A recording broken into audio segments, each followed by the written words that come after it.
Arkansas Senator Tom Cotton. So, Senator, you said something very interesting the other day on Twitter. You said that China will pay a price for coronavirus. What did you mean by that?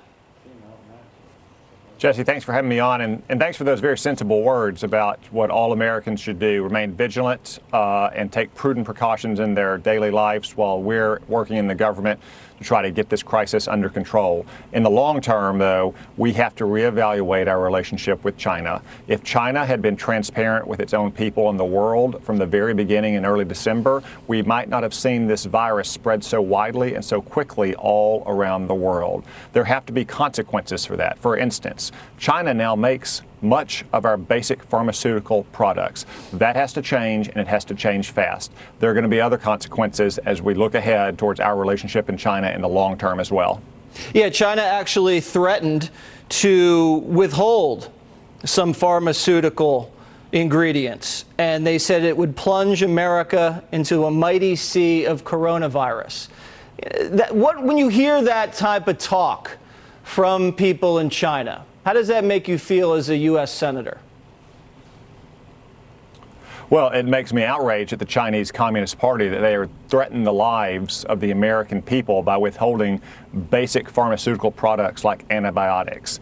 It also makes me a little angry at our leadership classes over the last 30 years that stood by while we outsourced so many of these critical industries to China.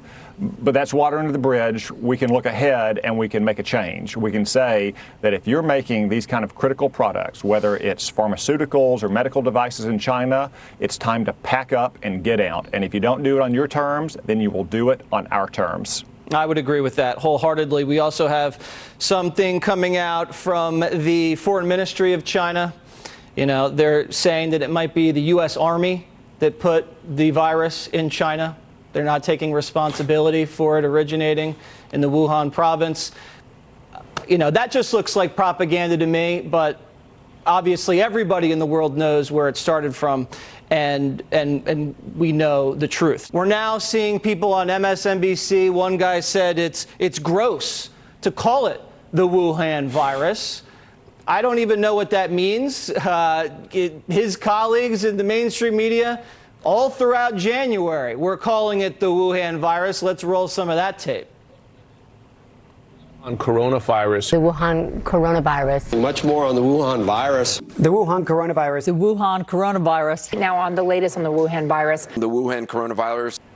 So now do you think that the message has gotten out, maybe from the Chinese government to the American media, say, hey, let's not call it that, and the American media are just kind of following orders from the Chinese communists?